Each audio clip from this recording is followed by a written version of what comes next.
ಗೆಳೆಯರೆ, ನಾನಿವತ್ತು ಮನೆಯಲ್ಲಿ ಸರಳವಾಗಿ ಸತ್ಯನಾರಾಯಣ ಪೂಜೆ ಮಾಡೋದ್ರ ಬಗ್ಗೆ ಹೇಳ್ತಾ ಇದ್ದೀನಿ. ನಾನು ಕೂಡ ಈಗ 3 ವರ್ಷದಿಂದ ಮನೆಯಲ್ಲಿ ಸರಳವಾಗಿ ಸತ್ಯನಾರಾಯಣ ಪೂಜೆಯನ್ನು ಮಾಡ್ತಾ ಇದ್ದೀನಿ. ಅದಕ್ಕೆ ಏನೇನು ಬೇಕಪ್ಪ ಅನ್ನೋದ್ರ ಬಗ್ಗೆ ಹೇಳ್ತೀನಿ. ಅದನ್ನು ಹೇಗೆ ಮಾಡೋದು ಅನ್ನೋದ್ರ ಬಗ್ಗೆ ತುಂಬ ಸರಳವಾಗಿ ಹೇಳ್ಕೊಡ್ತೀನಿ. ಪ್ರತಿ ಹುಣ್ಣಿಮೆಗೂ ಈ ಒಂದು ಪೂಜೆಯನ್ನು ಮಾಡಬೇಕು. ನಾವು ಪೂಜೆ ಮಾಡಬೇಕು ಅಂದರೆ ಅದ್ರ ಹಿಂದಿನ ದಿನವೇ ನಾವೆಲ್ಲ ಸಿದ್ಧತೆಗಳನ್ನು ಮಾಡ್ಕೋಬೇಕು. ಸಿದ್ಧತೆ ಅಂದರೆ ಏನು? ನಮ್ಗೆ ಏನೇನು ಬೇಕು ಅದೆಲ್ಲ ತಂದ್ಕೋಬೇಕು. ಹೂವು, ಕಾಯಿ, ಹಣ್ಣು, ಮತ್ತು ಪ್ರಸಾದಕ್ಕೆ ಏನು ಬೇಕೋ ಅದನ್ನೆಲ್ಲದನ್ನು ತಂದು ಸಿದ್ಧತೆಯನ್ನು ಮಾಡ್ಕೋಬೇಕು. ನಂತರ ಹುಣ್ಣಿಮೆ ದಿನ ಬೆಳಗ್ಗೆ ಬೇಗನೆ ಎದ್ದುಬಿಟ್ಟು ಮನೆಯೆಲ್ಲ ಸ್ವಚ್ಛ ಮಾಡಿಕೊಂಡು ಎಲ್ಲ ನಮ್ಮ ಕೆಲಸಗಳನ್ನೆಲ್ಲ ನಿತ್ಯಕರ್ಮಗಳನ್ನೆಲ್ಲ ಮುಗಿಸ್ಕೊಂಡು ನಾವು ಮೊದಲನೇದಾಗಿ ಎಲ್ಲ ದೇವರ ಜಗಲಿನೆಲ್ಲ ಸ್ವಚ್ಛ ಮಾಡ್ಕೋಬೇಕಾಗತ್ತೆ. ಎಲ್ಲ ಸ್ವಚ್ಛ ಆದ ನಂತರ ಕಳಶ ಸ್ಥಾಪನೆಯನ್ನು ಕೂಡ ಮಾಡಬೇಕು. ನೋಡಿ, ನಾನು ಈ ರೀತಿಯಾಗಿ ಮಾಡಿದ್ದೀನಿ. ಕಳಶ ಸ್ಥಾಪನೆ ಆಗಿದ ಮೇಲೆ ರಂಗೋಲಿಗಳನ್ನು ಹಾಕ್ಕೋಬೇಕು. ಅಷ್ಟದಳ ಪದ್ಮ ರಂಗೋಲಿಯನ್ನು ಹಾಕಬೇಕು ಆ ಕಳಶದ ಹತ್ರ.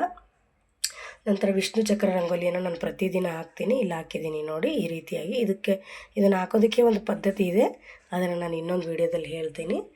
ಆದಮೇಲೆ ಎಲ್ಲನೂ ರೆಡಿ ಮಾಡಿಕೊಂಡು ಅರಿಶಿನ ಕುಂಕುಮ ಎಲ್ಲ ಹಚ್ಚಿಬಿಟ್ಟು ದೇವರುಗಳಿಗೆಲ್ಲ ಹೂಗಳನ್ನು ಅರ್ಪಿಸ್ಬೇಕು. ವಿಷ್ಣುವಿಗೆ ತುಂಬ ಪ್ರಿಯವಾದ ಹೂವು ಅಂದರೆ ಹಳದಿ ಪುಷ್ಪವನ್ನು ಅರ್ಪಿಸ್ಬೇಕು.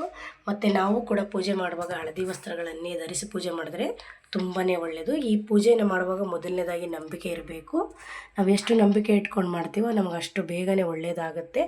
ಎಂಥ ಕಷ್ಟಗಳಿದ್ದರೂ ಬರೀ ಮನಸ್ಸಲ್ಲಿ ನಾವು ಸಂಕಲ್ಪ ಮಾಡಿಕೊಂಡ್ರೆ ಸಾಕು, ಭಗವಂತ ನಾನು ನಿನ್ನ ಪೂಜೆಯನ್ನು ಮಾಡ್ತೀನಿ ನಾರಾಯಣ ಅಂತೇಳಿ ಬೇಡ್ಕೊಂಡ್ರೆ ಸಾಕು, ಅದೇ ನಮ್ಮ ಕಷ್ಟಗಳು ದಿನೇ ಕರಗ್ತಾ ಹೋಗುತ್ತೆ, ಒಳ್ಳೆಯದಾಗ್ತಾನೂ ಹೋಗುತ್ತೆ. ಈ ಒಂದು ಪೂಜೆಯನ್ನು 48 ತಿಂಗಳುಗಳು ಮಾಡಬೇಕಾಗತ್ತೆ. ನಂದು ಇದು 3ನೇ ವರ್ಷ ನಾನು ಮಾಡ್ತಾ ಇರೋದು.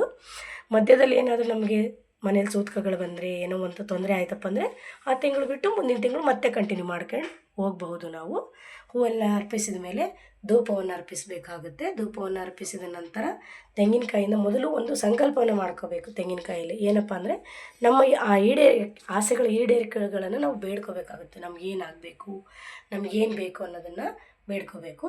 ನಂತರ ಮಂಗಳಾರತಿಯನ್ನು ಮಾಡಿಬಿಟ್ಟು ಕಾಯನ್ನೆಲ್ಲ ಒಡೆದು ನಂತರ ನೈವೇದ್ಯವನ್ನು ಸಹ ಮಾಡಬೇಕು. ಕೊನೆಯದಾಗಿ ನೈವೇದ್ಯಕ್ಕೆ ಸಜ್ಜಿಗೆಯನ್ನೇ ಮಾಡಬೇಕು. ಸತ್ಯನಾರಾಯಣನ ಪ್ರಸಾದ ಅಂತಲೇ ಹೇಳ್ತಾರೆ. ಆಮೇಲೆ ಸತ್ಯನಾರಾಯಣ ಪುಸ್ತಕ ಸಿಗುತ್ತೆ ಆನ್ಲೈನಲ್ಲಿ, ಅದನ್ನು ತರಿಸ್ಕೊಂಡು ಇಟ್ಕೋಬೇಕು. ಅದರಲ್ಲಿ ಪ್ರತಿಯೊಂದು ಇದೆ. ಸತ್ಯನಾರಾಯಣ 5 ಅಧ್ಯಾಯಗಳಿದ್ದಾವೆ, ಮತ್ತು ಅಷ್ಟೋತ್ರ ಇದೆ. ಕೊನೆಯದಾಗಿ ಅಷ್ಟೋತ್ರವನ್ನು ಸಹ ಪಠಣೆ ಮಾಡಬೇಕು. ಅದಕ್ಕೆ ಅಕ್ಷತೆಯನ್ನು ಮಾಡ್ಕೋಬೇಕು. ಆ ಅಕ್ಷತೆಗೆ ಸ್ವಲ್ಪ ತುಪ್ಪವನ್ನು ಹಾಕಿಬಿಟ್ಟು ಅರಿಶಿನ ಕುಂಕುಮವನ್ನು ಹಾಕಿ ಸ್ವಲ್ಪ ಬೇಕಾದರೆ ಗಂಗಾಜಲನೂ ಕೂಡ ಹಾಕ್ಕೋಬೋದು. ಅಕ್ಷತೆಯನ್ನು ಕೂಡ ಮಾಡಿಟ್ಕೋಬೇಕಾಗುತ್ತೆ. ಅಷ್ಟೋತ್ತರ ಎಲ್ಲ ಮುಗಿದ ನಂತರ ಕೊನೆಯದಾಗಿ ಮನೆಯವರಿಗೆ ಎಲ್ಲರಿಗೂ ಮಂಗಳಾರತಿಯನ್ನು ಕೊಟ್ಟು ಪೂಜೆಯನ್ನು ಮುಗಿಸುವಾಗ ಕ್ಷಮಾಪಣೆಯನ್ನು ಮೊದಲು ಕೇಳಬೇಕು. ಯಾಕಂದರೆ ನಾವು ಏನೋ ತಿಳಿದೇನೋ ಏನಾದರೂ ಸಣ್ಣ ಪುಟ್ಟ ತಪ್ಪುಗಳನ್ನು ಮಾಡಿಬಿಟ್ಟಿರ್ತೀವಿ. ಆ ತಪ್ಪನ್ನು ನಮ್ಮಿಂದ ಆಗಿದ್ದರೆ ಕ್ಷಮಿಸು ಪರಮಾತ್ಮ ಅಂತ ಹೇಳಿಬಿಟ್ಟು ಆ ತಪ್ಪಿನ ಕ್ಷಮಾಯಾಚನೆಯನ್ನು ನಾವು ಬೇಡ್ಕೋಬೇಕಾಗುತ್ತೆ. ಇಷ್ಟೇ, ಇದು ಸರಳವಾಗಿ ಮಾಡ್ತಕ್ಕಂಥ ಪೂಜೆ.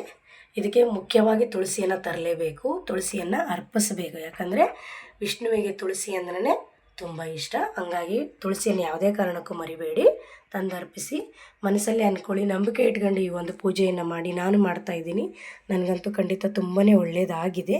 ಹಾಗಾಗಿ ನಿಮಗೂ ಹೇಳ್ತಾ ಇದ್ದೀನಿ. ನಿಮಗೆ ಈ ವಿಡಿಯೋ ಇಷ್ಟ ಆಗಿದ್ದರೆ ಒಂದು ಲೈಕ್ ಮಾಡಿ, ಕಮೆಂಟ್ ಮಾಡಿ, ಶೇರ್ ಮಾಡಿ. ಧನ್ಯವಾದಗಳು.